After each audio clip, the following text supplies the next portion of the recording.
my loves. Welcome back to Bedtime Stories with Mommy J.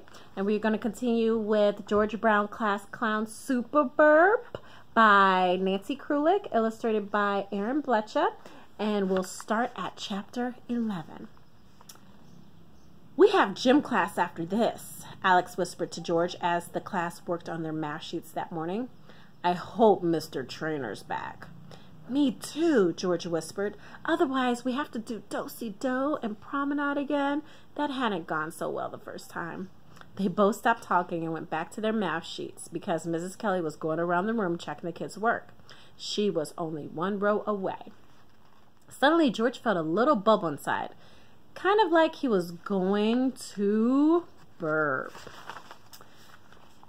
"Here comes Mrs. Smelly," he said. Oops, the words had just popped out of his mouth. He hadn't meant to say them, although the name fit. Mrs. Kelly's perfume was really smelly. Now the bubbles started to ping-pong around, all on their own. George's eyes crossed and his tongue hung out. "That perfume is gonna make me pass out." Oh no, those words had come out all on their own too, and the bubbles were getting stronger. George held his breath, trying to force the burp down, but Alex had heard everything and was laughing. Mrs. Kelly seemed to know it was George who had made Alex laugh.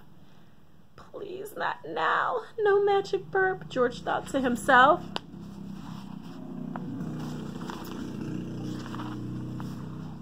"Alex! George!" Mrs. Kelly scolded. She was not smiling her gummy smile now. "I had no idea double-digit multiplication was that funny. Do you want to share the joke with the rest of the class?" Alex stopped laughing really fast. "No," he told her. "Sorry." George just kept holding his breath. He shook his head but didn't open his mouth. Then a second later, he felt as if bubble gum bubble went pop inside him. Yes, George had squelched the belch. In the gym, a huge black and white soccer ball came rolling towards George. It was just like a regular soccer ball, only huge, like a soccer ball for giants. It was the biggest ball George has ever seen. A tall, skinny man with dark brown hair and a mustache was behind the rolling ball. He was wearing shorts and had a whistle around his neck. George figured he had to be Mr. Trainer, the gym teacher. "We're playing crap soccer," Juliana explained. "It's just like regular soccer, except you sit down while you're playing." Juliana sat down with her feet flat on the floor. She placed her hands on the floor with her fingers facing forward. Then she lifted her body and began to walk on her hands and feet. George laughed. She did sort of look like a crab. "Now you try it," Juliana urged George. George tried to copy what Juliana was doing, but it wasn't so easy moving his hands and feet at the same time. He wasn't going nearly as fast as Juliana was. "Our team is trying to get the ball in the goal over there," Juliana said. She pointed across the gym. Mr. Trainer blew his whistle. The kids all began crab crawling around the floor. Alex kicked the ball really hard. It was headed right for the goal, but Louis was a quick crab. He blocked the ball and kicked it back toward the other side of the gym. "Go, Louis!" Max shouted. "Nice save!" Mike cheered.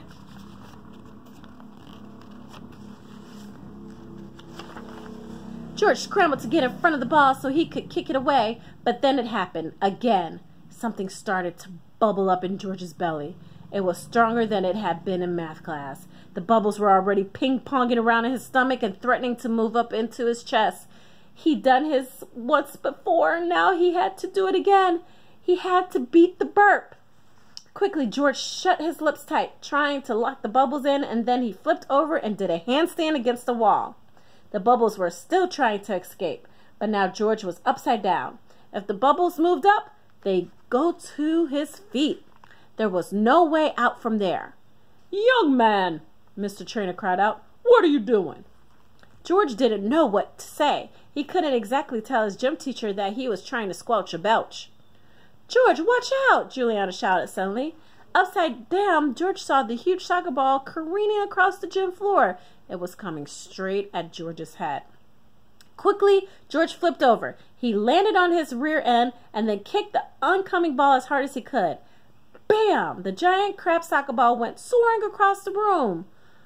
"Goal!" Mr. Trainer shouted. awesome kick, Juliana said.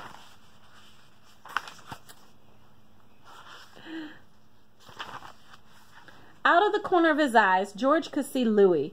He looked really mad. George had a feeling he was the one who had kicked the ball right at his head.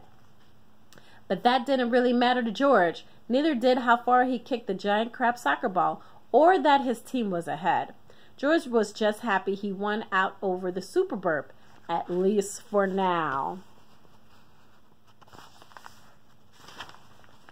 And that was the end of chapter 11, my loves. Make sure you brush those teeth, say your prayers, and I hope you guys had a great day today and got some outside playtime. I love you much. Hugs and kisses. Mwah!